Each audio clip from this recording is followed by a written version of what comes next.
Buenas noches para todos. Uno de los efectos inesperados de la pandemia es que los miércoles se han llenado, ¿no? Eso es algo bueno, ¿no, Abel? Sí, sin duda. A veces en otros inviernos teníamos ahí algunas dificultades con los miércoles, ¿no? Y la verdad que, gracias a Dios, es una buena cosa. Cuando un tema empieza a estar en la vuelta de varios mensajes y empieza a pegarle al corazón de uno empieza a pensar, esto hay que tratarlo, esto hay que hacer hincapié, esto hay que recalcarlo. Y por eso quiero compartir un mensaje que, si habláramos del título, podría llamarse Perdonadores. Perdonadores. Y pensaba que cada uno de nosotros se autoexamine o se haga esta pregunta, como para empezar, ¿no? ¿Se puede decir de tu persona que eres perdonador? Sabemos que Dios es bueno y perdonador, eso lo dice la Escritura, ¿no? Y si yo digo que soy hijo de Dios, tengo que parecerme a mi Padre. ¿Soy perdonador como es Dios? ¿O es más bien el rencor, el resentimiento, lo que se puede ver en mi vida más que el perdón? Otra pregunta me hacía: ¿es posible que una iglesia crezca cuando hay rencores y resentimientos entre los hermanos? Pienso que no. El resentimiento, la falta de perdón es un gran lastre en la vida del creyente, que no lo deja correr, que no lo deja crecer, que no lo deja ser usado por Dios. Y lo mismo es para una iglesia. Sin duda que no veremos crecimiento sostenido en una iglesia donde sus miembros están distanciados y no se perdonan unos a otros. Cada vez que nos reunimos un domingo a participar de la Cena del Señor, recordamos el precio de mi perdón, ¿verdad? Pero también recordamos el precio del perdón de mi hermano, de mi hermana, del que está a mi lado, y lo que le costó a Dios redimirnos. ¿Somos conscientes de eso tan sublime? Te propongo considerar una historia de perdón, quizá la más representativa después de la del Señor y tu vida. Y está en Génesis capítulo 45. Y aquellos que son lectores de la Escritura saben que vamos a hablar de una parte de la vida del patriarca José. Génesis 45, versículo 1 al 15. Para aquel que quizá nos está escuchando y no conoce muy bien la historia, le contamos que Abraham tuvo un hijo que se llamó Isaac, ¿no? Isaac tuvo un hijo que se llamó Jacob, y Jacob tuvo 12 hijos, que serían las 12 tribus de Israel. Pero cuando tuvo a su hijo José, de la madre Raquel, José fue por envidia vendido por sus hermanos. Fue vendido a una caravana de mercaderes, y de ahí se aleja de su familia. Y va a parar a Egipto, y en Egipto lo compran como esclavo, y va a la casa de un oficial ahí de Faraón, que se llamaba Potifar, y allí Dios lo prospera. Y vemos que en la Escritura que realmente Dios estaba con José, pero bueno, en un momento la mujer de Potifar pone sus ojos en José, le propone cometer adulterio, y José se niega y termina en la cárcel. Y José termina en la cárcel, pero en la cárcel Dios lo prospera, y resulta que después caen presos dos personas muy cercanas a Faraón, el copero y el panadero, y José le interpreta los sueños. Todo esto estamos yendo a vuelo de pájaro en la historia, ¿no? Y resulta que el sueño de uno de ellos era positivo, el otro era negativo, pero el que es incorporado de vuelta a la corte de Faraón se olvida de José. Y pasan por lo menos 2 años más, hasta que Faraón tiene un sueño, aquel sueño famoso de las vacas flacas y de las vacas gordas, ¿no? 7 y 7, de las espigas gordas y flacas.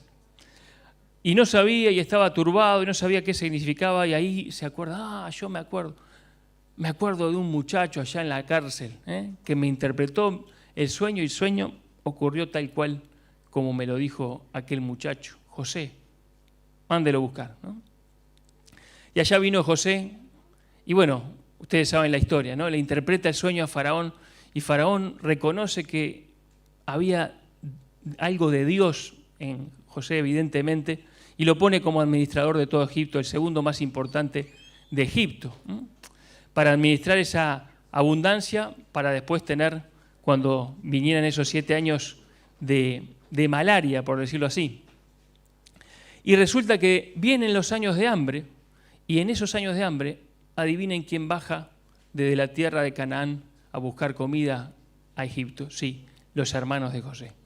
Y en ese momento José reconoce a sus hermanos, mucho más grandes, habían pasado décadas, muchos años. Pero sus hermanos no lo reconocen a él porque él era un egipcio más y hablaba en egipcio. ¿Quién iba a decir que era su hermano, verdad? Y entonces José lo reconoce y ahí empieza una lucha en su corazón. Y parece que José le estaban midiendo un poco a sus hermanos, a ver qué hacían, ¿no? Le ponía una prueba, le ponía otra prueba. No lo dejaba que se volvieran definitivamente a Canaán. Siempre hacía que tuvieran que volver por H, por B, ¿no? Hasta que en cierto momento, los últimos versículos del capítulo 44 nos dicen que José dice, bueno, vuélvanse ustedes, pero Benjamín se queda. Benjamín era el hermano de misma padre y madre, ¿no? El mismo padre y misma madre, ¿no? Hijo de Raquel. Benjamín se queda, el más chico de todos, ¿no? Y ahí, en ese momento, Judá dice, eso no lo podemos hacer, porque nuestro padre moriría de tristeza. Yo me ofrezco a quedarme por él. Y eso fue demasiado para José. Dice el versículo 1 del capítulo 45, no podía ya José contenerse delante de todos los que estaban al lado suyo, y clamó, haced salir de mi presencia a todos. Y no quedó nadie con él al darse a conocer José a sus hermanos. Entonces se dio a llorar a gritos, y oyeron los egipcios, y oyó también la casa de Faraón. Y dijo José a sus hermanos, yo soy José, ¿vive aún mi padre? Y sus hermanos no pudieron responderle porque estaban turbados delante de él. Entonces dijo José a sus hermanos, acercaos ahora a mí. Y ellos se acercaron, y él dijo, yo soy José, vuestro hermano, el que vendisteis para Egipto. Ahora pues, no os entristezcáis, ni os pese de haberme vendido acá, porque para preservación de vida me envió Dios delante de vosotros. Pues ya ha habido 2 años de hambre en medio de la tierra, y aún quedan 5 años en los cuales ni habrá arada ni siega. Y Dios me envió delante de vosotros para preservaros posteridad sobre la tierra y para daros vida por medio de gran liberación. Así pues, no me enviasteis acá vosotros, sino Dios, que me ha puesto por padre de Faraón y por señor de toda su casa y por gobernador en toda la tierra de Egipto. Daos prisa, id a mi padre y decidle, así dice tu hijo José, Dios me ha puesto por señor de todo Egipto, ven a mí, no te detengas. Y dice el versículo 14, y se echó sobre el cuello de Benjamín, su hermano, y lloró. Y también Benjamín lloró sobre su cuello. Y besó a todos sus hermanos, y lloró sobre ellos. Y después sus hermanos hablaron con él. Vamos a leer ahora unos versículos del capítulo 50. Pero ustedes saben que la historia sigue, una historia apasionante verdaderamente. Jacob termina bajando, descendiendo hacia Egipto, con todo lo que tenían, con toda su familia. Y bueno, se hace el gran reencuentro de José y su padre, y viven allí en la tierra de Gosén, hasta que su padre fallece. Pero Jacob le había dicho a José, lleva mis restos para Canaán, yo quiero que me entierren en Canaán. Entonces van todo un gran séquito así de José y todos sus hermanos a enterrar a Jacob en Canaán. Pero ¿qué pasa? ¿Qué iría a hacer ahora José? Ahora que no vivía el padre, ¿qué pasaría? Dice el versículo 14 del capítulo 50 de Génesis. Y volvió José a Egipto, él y sus hermanos, y todos los que subieron con él a sepultar a su padre después que lo hubo sepultado. Viendo los hermanos de José que su padre era muerto, dijeron: quizá nos aborrecerá José y nos dará el pago de todo el mal que le hicimos. Y enviaron a decir a José, escuchen esto: tu padre mandó antes de su muerte diciendo: así diréis a José, te ruego que perdones ahora la maldad de tus hermanos y su pecado, porque mal te trataron. Por tanto, ahora te rogamos que perdones la maldad de los siervos del Dios de tu padre. Y José lloró mientras hablaban. Vinieron también sus hermanos y se postraron delante de él y dijeron: henos aquí por siervos tuyos. Y le respondió José: no temáis, ¿acaso estoy yo en lugar de Dios? Vosotros pensasteis mal contra mí, mas Dios lo encaminó a bien, para hacer lo que vemos hoy, para mantener en vida mucho pueblo. Ahora, pues, no tengáis miedo, yo os sustentaré a vosotros y a vuestros hijos. Así los consoló y les habló al corazón. Qué historia impresionante, ¿no? Cuando uno la sigue y se hace la composición del lugar, realmente es muy, muy buena. Y muy buenas las lecciones que podemos sacar de aquí. Como leíamos allí en el capítulo 45, José no podía contenerse más. Él había hecho todos esos juegos de intrigas, ¿no?, para que sus hermanos no se terminaban de alejar de él, pero también recuerden que José entendía perfectamente el hebreo. José los escuchaba hablar entre ellos, sabían lo que estaban pensando, cómo estaban razonando. Ellos no sabían que José les entendía. José de alguna manera quería saber si Dios había hecho una obra transformadora en su corazón. Si Dios había tratado con su corazón, así como también había tratado con su propio corazón. Y cuando se dio eso de que Judá se ofreció a tomar el lugar de su hermano Benjamín, él se dio cuenta que realmente sus hermanos también habían sido tratados por Dios, habían sido cambiados. Y fue demasiado para su corazón, no se pudo contener más, ¿no? Se despojó de toda inhibición, sacó a todo el mundo para afuera y dice que se dio a llorar a gritos. A gritos. Ustedes se imaginan, ¿no? Un hombre grande, ¿no?, llorando a gritos. Toda la emoción, toda la angustia contenida de tantos años, la alegría de ese momento también y cuántas cosas más, ¿no? Tan fuerte lloró que se sentía desde afuera de la casa del faraón. Yo me preguntaba cuando leía la conducta de este hombre de Dios, si a veces no contenemos demasiado nuestras emociones, ¿no? Él no se contuvo, él lloró con toda el alma, ¿no? No le importó nada de lo que iban a pensar. Saben, hermanos, las emociones están allí porque Dios las puso. Porque Dios las puso. No es lo espiritual ser un témpano de hielo, y que nada me turbe, ¿no? Eso no es lo espiritual. Tampoco es espiritual ser un manojo de emociones sin rienda, ¿verdad? Pero cuando la situación lo amerita, ¿por qué contenerse? ¿Para agradar a quién? Más vale ser auténtico delante de Dios y de los hombres. Ahora yo me preguntaba, ¿no?, ¿cómo pudo José dejar de lado todo lo sufrido, todo lo que le habían hecho contra su persona y tener esta conducta con sus hermanos? Sin duda que José era un hombre que había sido trabajado por Dios. Él reconocía la obra de Dios en su vida, así lo dijo. Él reconocía el señorío de Dios. Él veía que todos los hechos de su vida habían sido predeterminados y conducidos por Dios. Eran parte de la providencia de Dios. Dios lo había traído hasta ese momento. Y él quería ser fiel a Dios. Y para seguir siendo fiel a Dios no cabía otra cosa que perdonar a sus hermanos. No cabía otra cosa. Tanto los había extrañado a su familia, ¿no? En el versículo 7 él reconocía que Dios lo había enviado delante de su familia para preservarla del hambre que vendría. Él le daba valor a sus hermanos, ¿verdad? Él decía, Dios los estuvo cuidando a ustedes, por eso me mandó a mí acá. Es impresionante lo que le dice José a sus hermanos. Dios los estuvo cuidando y por eso me mandó a mí, dice José. Reconocía que aún el daño que le habían hecho había sido controlado por Dios y había sido de alguna manera revertido en bendición por la providencia de Dios. Y allí en el versículo 14 se echa sobre el cuello de su hermano Benjamín, que no lo conocía, y lloró. Y también lloró Benjamín con él. Pero dice el versículo 15, y besó a todos sus hermanos, y lloró sobre ellos. Ustedes se imaginan esto, ¿no? Ahí estaba el que había propuesto venderlo, el que lo había tirado a la fosa, ¿no?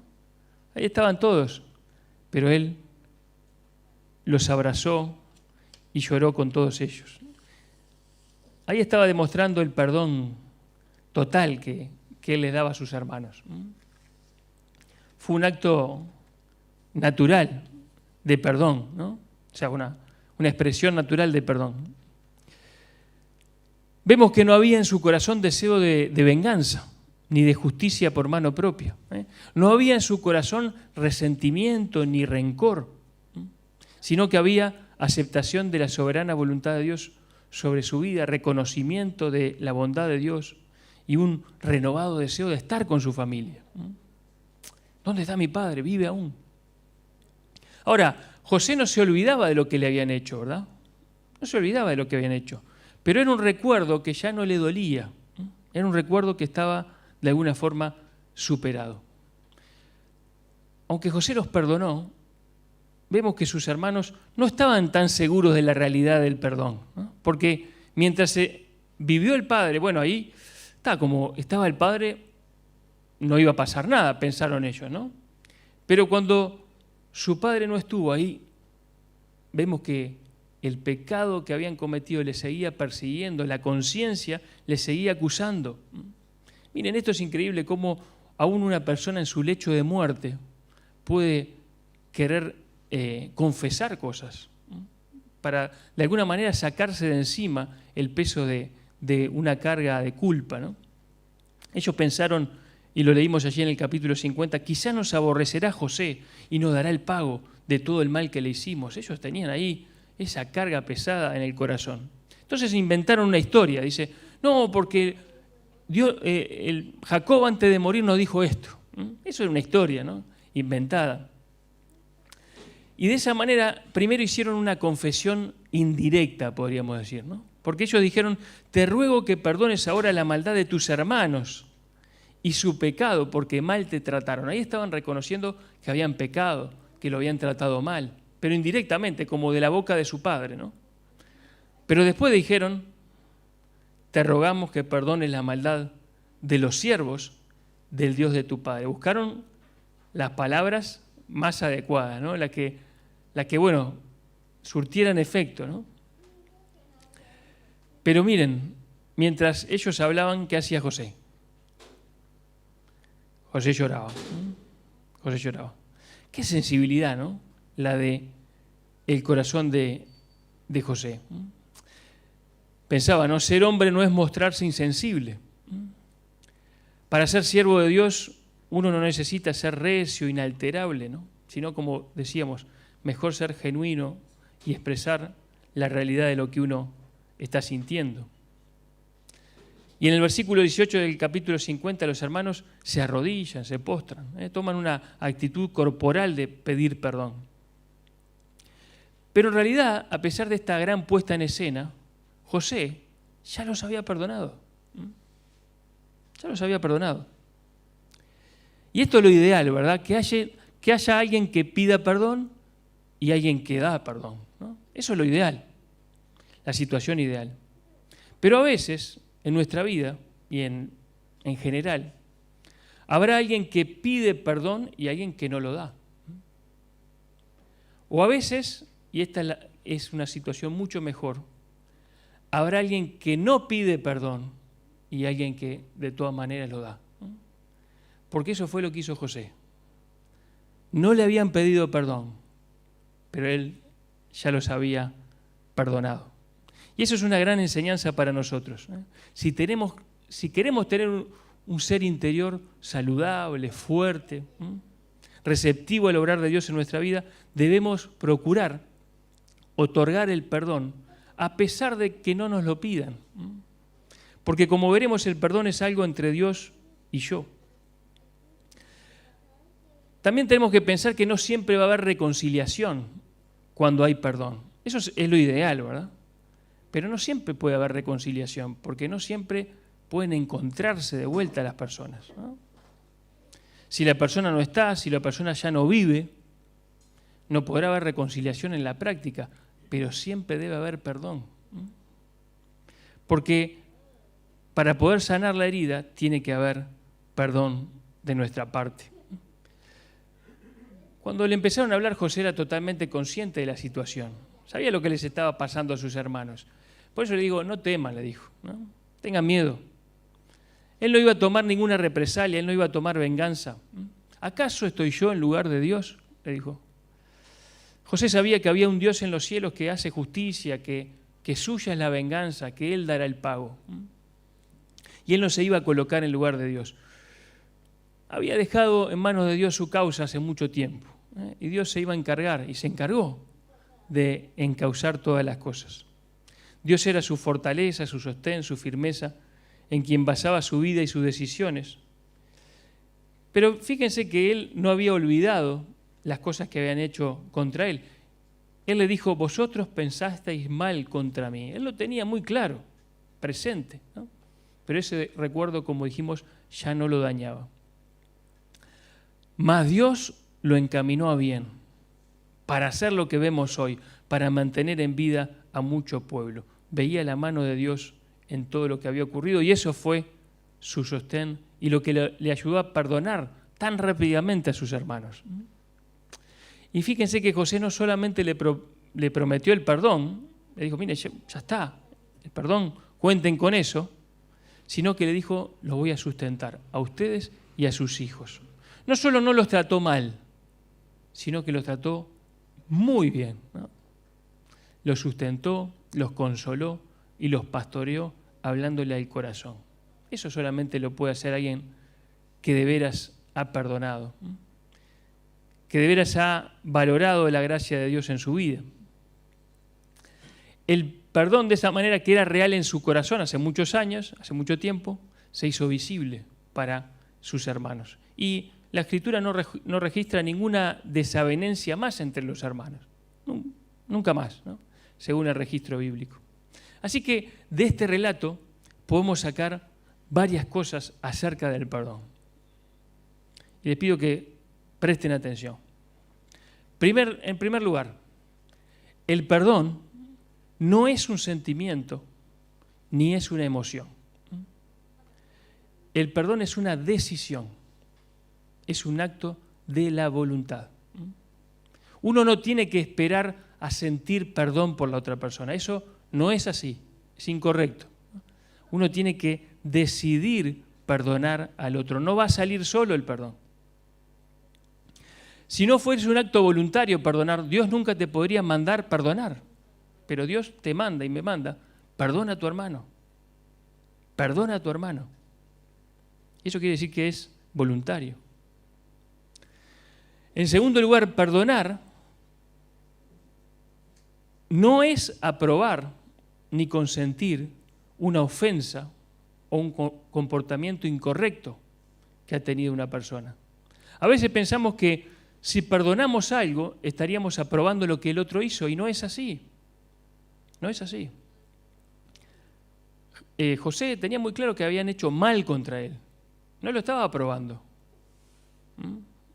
Estaba sanando su corazón. El perdón que Dios nos dio a nosotros es una prueba clara de este punto, ¿verdad? Dios aborrece el pecado, pero Él nos perdonó. Y Él nos manda que perdonemos. Perdonar no es aprobar el mal comportamiento del otro. No es eso. Perdonar no es tampoco olvidar. No se puede olvidar. No es así. No es olvidar lo que sucedió. José no se había olvidado de nada. El recuerdo lo tenía, pero ya no le dolía. El olvido es la supresión del recuerdo, ¿no? Cuando uno suprime el recuerdo, es un problema de la mente el olvido.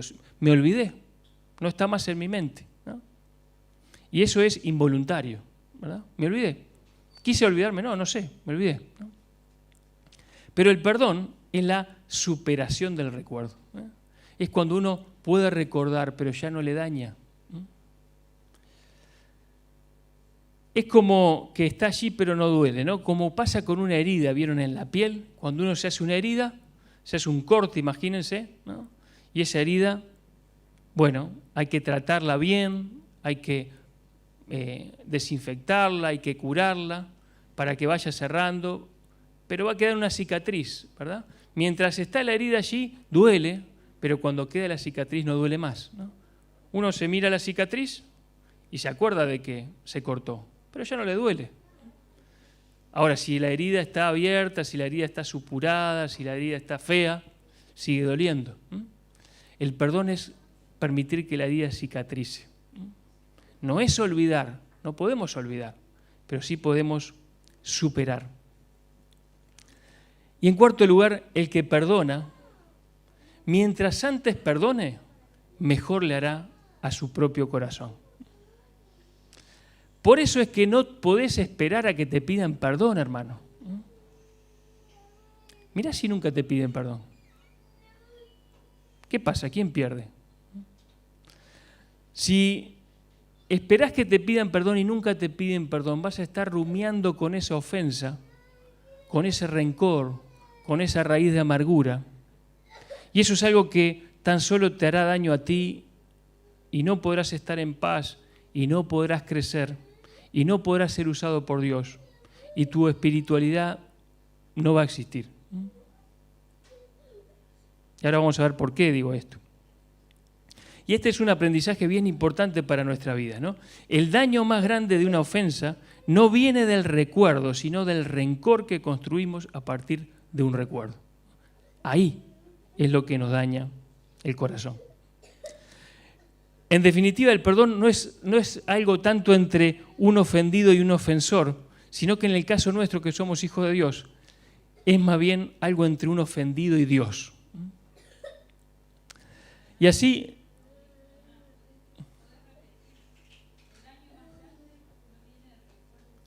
sino más bien del rencor que construimos a partir del recuerdo. Entonces así lo enseñó, y esto lo decía Pablo hace poquito, Jesús en Mateo 18, ¿no? ¿Se acuerdan? Vino Pedro y dijo, ¿cuántas veces perdonaré a mi hermano que pecare contra mí? ¿Hasta 7? Y no te digo hasta 7, sino hasta 70 veces 7. En un día, lo que sea. Y te voy a contar una historia, le cuenta la historia de los dos deudores, que ustedes la conocen bien, está allí en Mateo 18. Y nosotros leemos esa historia y la verdad que nos maravilla lo que el Señor Jesús contó, ¿no? Y de forma magistral. Y el siervo al que se le había perdonado una deuda totalmente impagable, ¿no?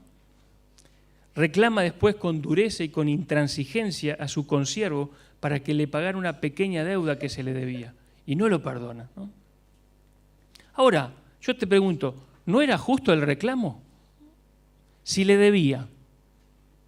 ¿No le debía? 1.000 y tantos dólares, dijo Pablo el otro día, ¿no? Se lo debía. ¿Y entonces por qué lo percibimos como una injusticia? Porque al compararlo con la magnitud del perdón que él había recibido, era una tremenda injusticia lo que estaba haciendo, ¿no? O sea que su falta de perdón no era un problema tanto con quien le debía, sino con quien le había perdonado a él. Y de esta manera, así lo enseña la oración modelo de Jesús, que estuvo repasando Pablo hace poquito. El perdón que damos está directamente relacionado con el perdón que recibimos. Y si no perdonamos, hermano, si no perdonamos, ¿habremos sido perdonados? Si yo no soy capaz de perdonar a un hermano o una hermana que pecó contra mí, ¿será que Dios me perdonó realmente a mí? ¿Seré un hijo?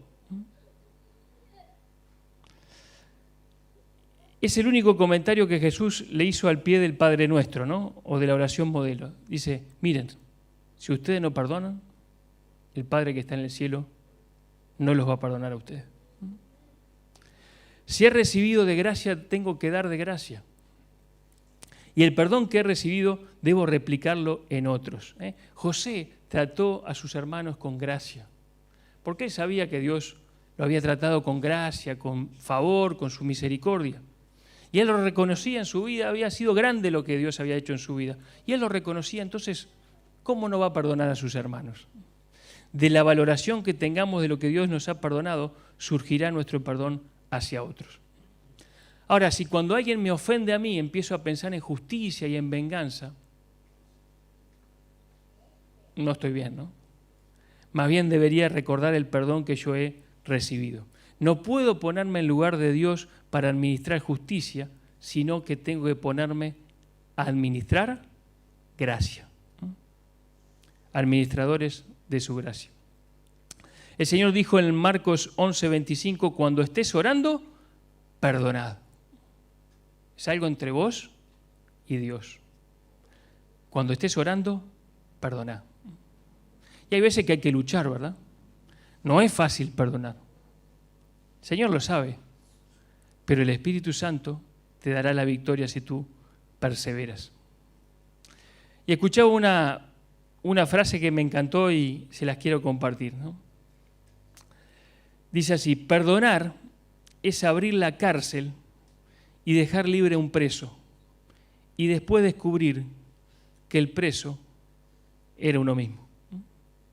Perdonar es abrir la cárcel y dejar libre a un preso, y después descubrir que el preso era uno mismo. Querido, querida, abrí la cárcel y liberá al preso. Perdoná a tu cónyuge, perdoná a tu hijo, perdoná a tu hija, perdoná a tu madre, perdoná a tu padre, perdoná a tu hermano, perdoná a tu hermana, perdoná a tu amigo, perdoná a tu amiga, perdoná a aquel desconocido, perdoná. Liberá al preso, porque el preso eres tú. Tenemos que aprender a ser perdonadores. Y lo último que aprendemos es que Dios puede usar aún el mal para producir bien. Porque usó el mal que le hicieron a José para producir tremendo bien para toda la familia y para todo el pueblo. Y eso es lo que pasó en el Calvario, ¿verdad?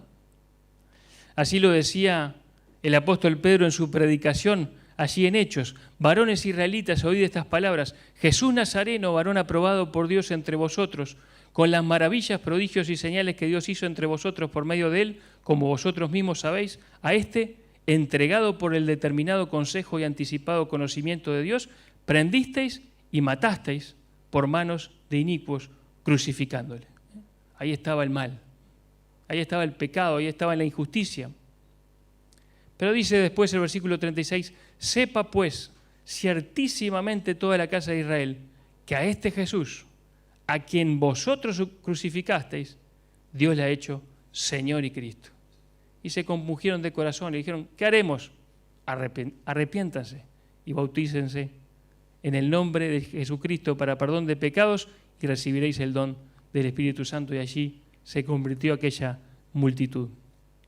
Pero lo que estaba recalcando Pedro es ustedes mataron al Mesías, al autor de la vida, hicieron un tremendo mal, una tremenda injusticia, pero ¿saben qué? Dios lo revirtió. De ahí sacó la salvación para ustedes y para todos los que Dios llamare. Dios es capaz de transformar el mal que alguien ha hecho y convertirlo en bendición para muchos. Dios es capaz de transformar el mal que alguien te ha hecho y convertirlo en bendición para muchos. Pero también no olvidemos que nuestro deber, el mandamiento que Dios nos da y lo que tenemos que pensar es en ser perdonadores. Porque cuando perdonamos, liberamos al preso. Dice Colosenses 3:13 y con esto termino. soportándoos unos a otros y perdonándoos unos a otros, si alguno tuviere queja contra otro. De la manera que Cristo os perdonó, así también hacedlo vosotros. Padre que estás en el cielo, Señor, te damos gracias porque tú eres un Dios bueno y perdonador, Padre. Gracias, Padre, por la gracia tuya que nos ha alcanzado, por el perdón que nos has dispensado a cada uno de nosotros, que nos perdonaste toda nuestra maldad, que la limpiaste, que nos hiciste hijos tuyos y herederos, Padre, y no lo merecíamos, Padre, ni lo merecemos ahora. Y por eso, Padre, ayúdanos a valorar el perdón y la gracia que hemos recibido para poder perdonar a nuestros hermanos que nos ofenden, Señor. ¿Cuánto nos ofendemos, Padre? Yo ofendo a mis hermanos. Nos ofendemos unos a otros porque somos pecadores, porque somos imperfectos. Pero, Padre, tú nos has mandado y dado la capacidad de perdonarnos. Ayúdanos, Señor, a ser conscientes de que cuando no perdonamos, te desobedecemos. Y cuando no perdonamos, generamos en nuestro corazón esa raíz de amargura, ese rencor, ese peso, ese lastre que solamente nos hace bien a nosotros, nos hace mal a nosotros, Padre. Y somos nosotros los únicos perjudicados cuando nosotros no perdonamos, Padre. Padre, capaz que acá hay hermanos, hermanas que necesitan perdonar a otros y también necesitan ser perdonados. Padre, te pedimos que estés obrando en nuestros corazones y también en aquellos que nos están escuchando, para que tu Espíritu, Señor, pueda obrar y que podamos empezar por lo menos esa lucha que es necesaria en nuestra alma para poder perdonar. Vemos esto en la vida de José, Padre. Quizá él estuvo luchando, ese tiempo que sus hermanos iban y venían, estuvo luchando en su corazón, pero logró perdonar. Ayúdanos, Padre, a poder nosotros también perdonar a aquel que nos ha agraviado, que nos ha ofendido. No podemos olvidar, pero sí sabemos que podemos superar. Podemos perdonar porque tú nos has perdonado. Señor, ayúdanos, porque solos no podemos, Señor. Ayúdanos por medio de tu Espíritu a poder perdonar a mi hermano, a mi hermana. Padre, te damos gracias porque sabemos que esta es tu voluntad. Te damos gracias porque sabemos que si hacemos esto, nos liberaremos de ese peso, nos liberaremos a ese preso que éramos nosotros mismos y tú podrás obrar con libertad en nosotros y a través de nosotros. Que así sea, Señor, en cada uno de los que estamos acá y en cada uno de los que nos está escuchando. Lo dejamos enteramente en tus manos, en el nombre precioso y bendito de nuestro Señor y Salvador Jesucristo. Amén.